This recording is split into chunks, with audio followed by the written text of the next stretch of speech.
Chers internautes, bonjour. Merci de nous rejoindre sur le plateau d'Informatique News pour une nouvelle édition de notre rendez-vous hebdomadaire Informatique News Hebdo, avec une édition un peu particulière cette semaine, puisque je ne suis pas en compagnie de notre invité habituel Guy Hervier, mais en compagnie de Pierre Landry, qui est le rédacteur en chef d'IT for Business. Pierre Landry, bonjour. Bonjour Jean-François. Alors Pierre, l'opportunité de venir nous rejoindre sur le plateau, c'est une nouvelle formule de notre magazine IT for Business, qui, on le rappelle pour nos lecteurs qui ont un peu de mémoire, est le successeur de Zéro Informatique, qui est un magazine qui est plus que cinquantenaire en matière d'informatique. Mais bon, à part faire l'histoire de Zéro Informatique et d'IT for Business, là on est pour une nouvelle formule. Alors j'allais vous dire, Pierre, une nouvelle formule, c'est bien, mais pourquoi faire? Nouvelle formule, c'est un petit peu comme dans toute l'industrie. Il faut toujours sortir des nouveaux produits, des nouvelles formules. Donc voilà, ça faisait 2 ans qu'on n'avait pas bougé. Ouais. Donc pour établir le contenu de cette nouvelle formule, on a rassemblé des DSI à la fin du mois de mai. On a parlé, on a brainstormé. Ils nous ont dit, on veut plus de techno, la techno, on maîtrise, etc. C'est pas votre problème. Par contre, on a des besoins. On a besoin que vous nous disiez ce qui se passe chez les autres, ce qui se passe dans d'autres domaines, dans d'autres pays. Donc on va avoir de plus en plus de témoignages et de veille sur ce qui se passe par exemple en Chine. Il y a des choses à voir. Alors, pour illustrer ce changement, Pierre, on a en couverture de numéro de septembre un vice-amiral, en l'occurrence Arnaud Coustière. Arnaud Coustière, qui est directeur général de DGNUM, qui, en gros, c'est le numérique de l'État. Voilà, c'est un peu le DSI de l'armée. Des armées. Des armées, c'est un peu le DSI de l'armée, si on peut faire ce raccourci. Voilà. Ça dépend du ministère des Armées, et du coup, effectivement, dans l'entretien que nous avons eu avec lui, il nous détaille comment le numérique infuse les armées, comment l'armée fait de l'intelligence artificielle, en prenant en compte le fait que s'il y a un automatisme, si on n'est pas sûr de ce qu'il va faire, on l'arrête avant. Il y a toujours une décision humaine derrière, ce qui est en gros ce que devraient faire toutes les entreprises avec l'intelligence artificielle. Ça, c'était la première illustration de cette nouvelle formule, mais qu'est-ce qu'on peut dévoiler d'autre à nos lecteurs? Parce que, on le rappelle, nos abonnés vont recevoir le magazine numérique cette semaine. Si ce n'est aujourd'hui, c'est demain, ou c'est en cours. Cette semaine, en tout cas. Et dans ce numéro, nous avons aussi un dossier sur l'hybridation des technologies du retail. Le retail, c'est parce qu'en ce moment, il y a le Paris Retail Week. Voilà, si vous n'avez pas le temps d'y aller, vous verrez l'essentiel dans le magazine, surtout au niveau des usages, des technologies. On voit qu'il y a une sorte de renaissance du RFID, par exemple. Oui, compenser un peu. Voilà, compenser. Mais maintenant, avec le prix, et puis on le mixe avec d'autres technologies, et ça devient très très intéressant. Et c'est vrai qu'en plus, sous l'influence d'acteurs de e-commerce type Amazon et compagnie, les acteurs historiques, forcément, ils doivent insuffler de la technologie. Sinon, vous l'avez dit, vous avez prononcé le mot magique Amazon. Amazon qui, avec Amazon Go, devient un des modèles. Et il y a eu cet été le cas de Casino, du groupe Casino, qui a ouvert un supermarché sans caisse. C'était le dimanche après-midi, c'était pas tous les jours. Oui, c'était pas le samedi. Ça a soulevé beaucoup de questions et de protestations, mais ça devient une réalité dans certains cas, et ça permet, alors bien sûr, de fluidifier le passage en caisse, d'améliorer ce qu'on appelle l'expérience client en fait. Et c'est ça que veulent faire tous les spécialistes de retail. Alors, armée, retail, qu'est-ce qu'on a d'autre au menu dans cette livraison de septembre? On aura aussi le bien-être des collaborateurs. En fait, ça participe à deux choses. On s'est dit, on veut que cette nouvelle formule, elle soit orientée vers les talents, vers les hommes et les femmes, parce que c'est assez essentiel dans l'entreprise. On voit les DSI ont du mal à recruter. Bien sûr, pas que les DSI, aussi l'entreprise en général a du mal à recruter. Donc finalement, il y a un sujet qui est très intéressant, c'est comment est-ce qu'on améliore le bien-être au-delà de ce que devrait être l'attirance pour l'entreprise, qui est son image, qui est le purpose qu'elle délivre, qu'elle donne qui motive ses employés. il y a des outils. On parle je crois, de Supermood, qui permettent de tester par des petits sondages ou d'améliorer certains points. Oui, l'état d'esprit et la présence des salariés dans l'entreprise. Voilà. D'ailleurs, on a dans 15 jours une matinale, pour ceux qui s'intéressent, qui va parler du sujet avec des retours d'expérience. Et on parle notamment, je me souviens qu'il y a le responsable du SIRH à la préfecture de police, donc de Paris, donc un témoignage très direct. Ça, c'était pour le magazine. Qu'est-ce qu'on peut dire d'autre ? Je dirais encore dans le magazine, il y a un sujet qui nous est cher, ce sont les licences, les coûts des licences. Et donc, il y a les relations gros éditeurs DSI. Ça va avec le discours du SIGREF, qui est... Le SIGREF ne veut pas taper sur les grands éditeurs, mais il y a un équilibre à instaurer. À trouver. Voilà. Et nous, à chaque fois qu'on rencontre des DSI, ils nous parlent de ces audits. Ces fameux audits, etc. Bon, ça s'améliore au niveau des audits, mais il y a toujours avec le passage au cloud, on s'aperçoit qu'il y a une question majeure, c'est est-ce que finalement le passage au cloud vers un SAP ou Oracle ou un autre, est-ce que ça apporte de la valeur ou pas ? Et donc c'est le critère principal. Si ça apporte de la valeur, le DSI, l'entreprise est prête à payer plus cher. Mais voilà. La question, c'est quelle valeur ajouter au passage en cloud pour ces grands éditeurs. Donc ça, c'était pour la livraison de septembre. On se retrouvera dans un mois pour le prochain numéro. En attendant, on parle de l'actualité de la semaine, parce qu'on est là aussi pour ça. Alors, qu'est-ce qui a retenu votre attention ? Le Syntec a sorti la semaine dernière le grand classement annuel des ESN. Alors, comme tous les classements, évidemment, ça mérite un commentaire. Bien sûr, Jean-François. Effectivement, c'est un classement établi avec KPMG. Je n'ai pas pour habitude de remettre en cause les classements, mais comme il se trouve qu'il y a aussi des classements d'autres acteurs, finalement, quand on regarde les chiffres, là, par exemple, Capgemini est crédité d'un 3 milliards d'euros, un peu plus de 3 milliards d'euros de chiffre d'affaires en France, donc, sur les plus de 13 milliards à date, sur 2018, il n'avait pas encore intégré Altran, ça va changer à partir de l'année prochaine. Ça amène des questions sur le fait que des chiffres donc, de Syntec Numérique et de KPMG disent que sur la moyenne de toutes les sociétés de services, seulement 18% de leurs revenus sont faits à l'étranger. Alors qu'on voit qu'un grand comme Capgemini, c'est 70% de son revenu qui vient à l'étranger. C'est largement plus à l'étranger. Soit ils sont vraiment différents, soit il y a un problème de méthode de comptabilisation. Voilà. Bon. Après, le classement, c'est, je crois, de mémoire, c'est Capgemini, OBS, IBM, Accenture. Donc c'est pour les Atos. Je dis Atos, je ne l'oublie pas, parce que dans d'autres classements, Atos apparaît bien plus haut, en fait. Ouais. Mais tout dépend de ce qu'on considère comme service. Oui, alors j'ai noté qu'un acteur comme DXC Technologies, qui était quand même un des leaders, des grands n'est pas dans le top 10 en tout cas en France, voilà. ce qui est assez étonnant. C'est voilà, comme ça, on n'y reviendra pas. Ça donne du moins une bonne picture des gros acteurs, sachant que le DSI n'a pas toujours intérêt à faire appel à un grand acteur. On voit, c'est bon pour les grandes entreprises, pour les ETI qui sont en région. Si il n'y a pas une implantation de la société de service en région, elles préfèrent souvent des acteurs locaux. Donc, ce qui veut dire qu'il y a finalement une assez grande dispersion du tissu des ESN, enfin on disait SS2I il y a quelques années, et toute cette image un peu du top 10, elle est un peu déformée, puisque le marché n'est pas si concentré que ça en fait. C'est un peu... Le marché, c'est une courbe comme d'habitude. Les petits ne font pas beaucoup, mais ils sont très nombreux. Les grands... sur les grands marchés, les grands comptes sont très très présents. Et on a la chance, je pense, en France, d'avoir donc deux géants qui sont Capgemini et Atos, qui rayonnent à l'étranger. Et ça fait du bien. Elles sont finalement assez peu nombreuses, les sociétés de services françaises qui rayonnent à l'étranger. Qui réussissent à s'exporter, si je puis dire.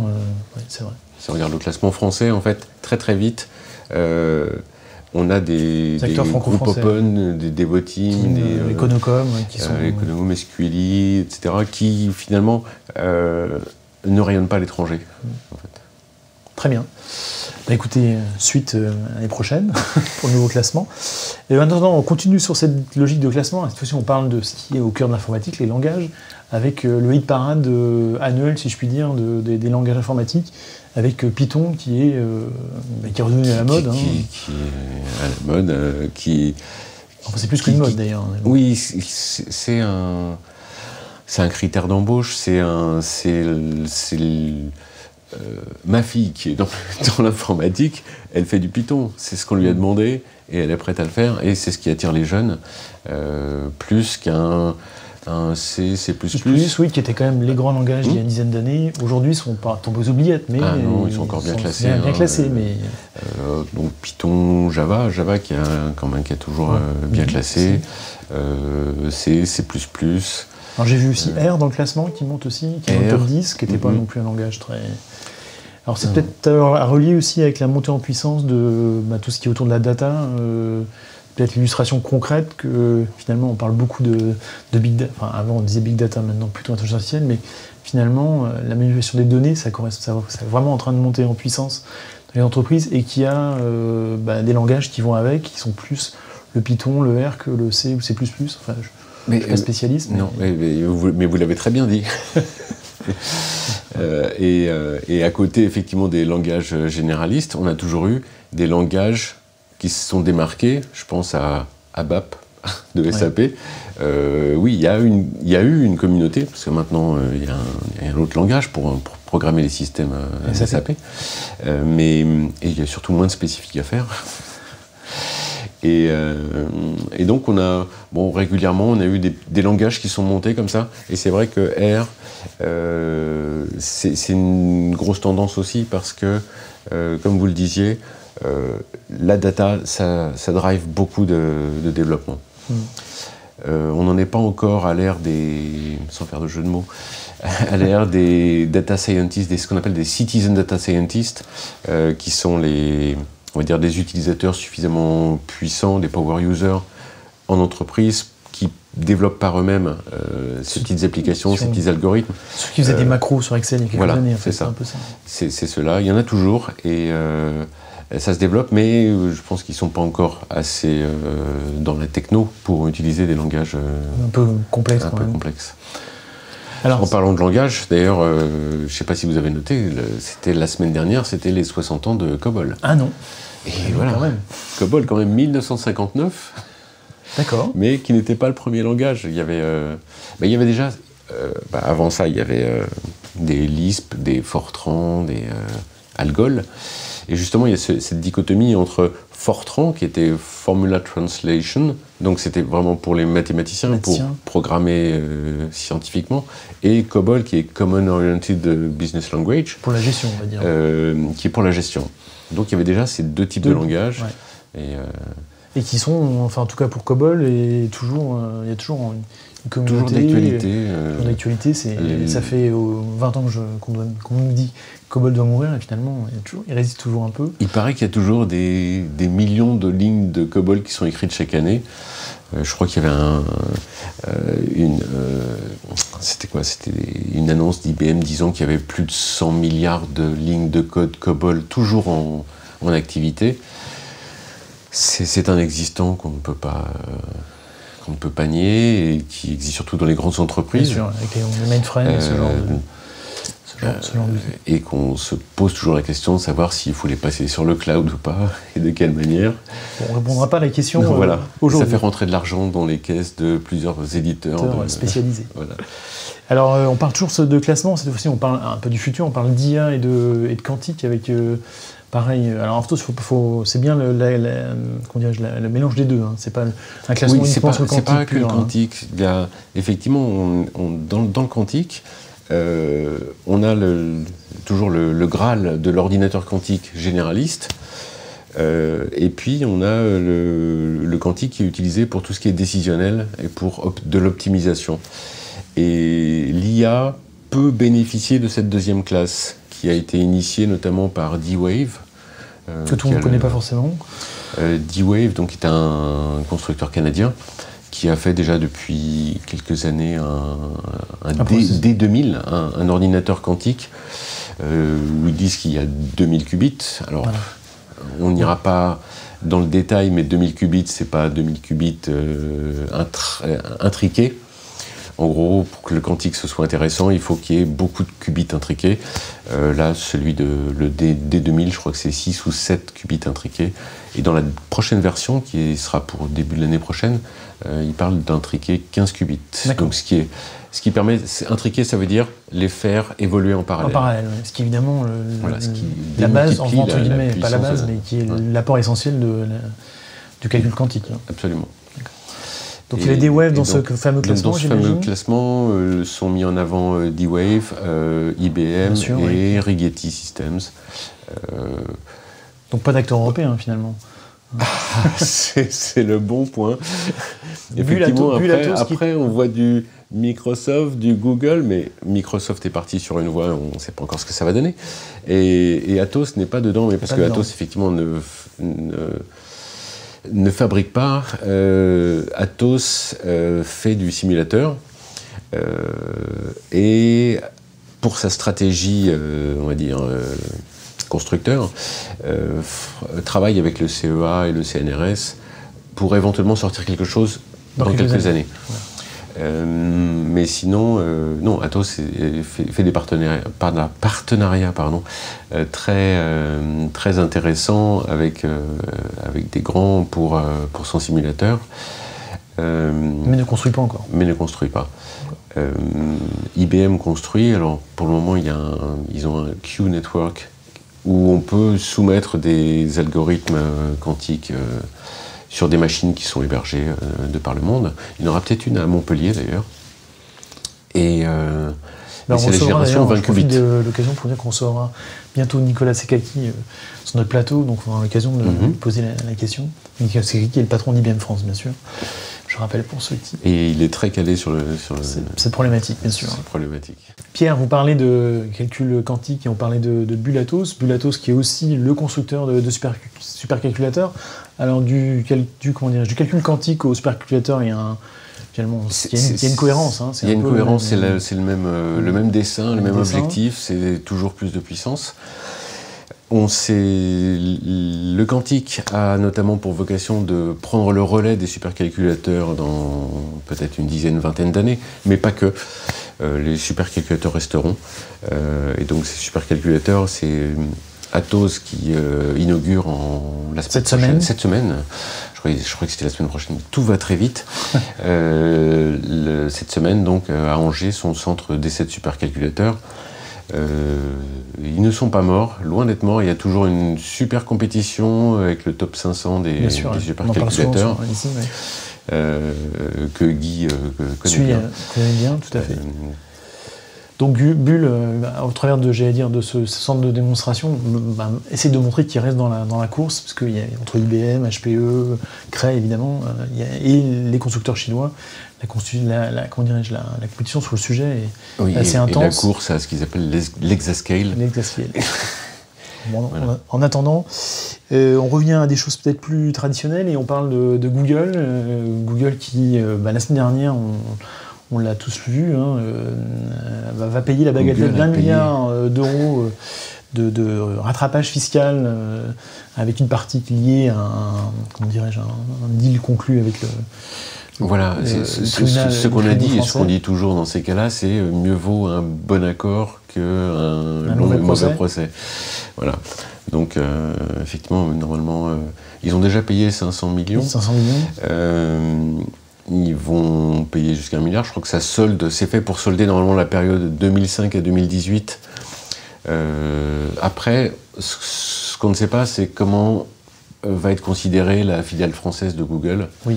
Ce qu'on rappelle, c'est une question toujours d'établissement fiscal en France ou pas. C'est évidemment tout le débat est toujours là-dessus. Est-ce que des acteurs comme Google facturent leurs prestations du territoire français ou un établissement durable ou, comme ils le font plus souvent, d'une filiale située en Irlande, dans un pays plus fiscalement favorable.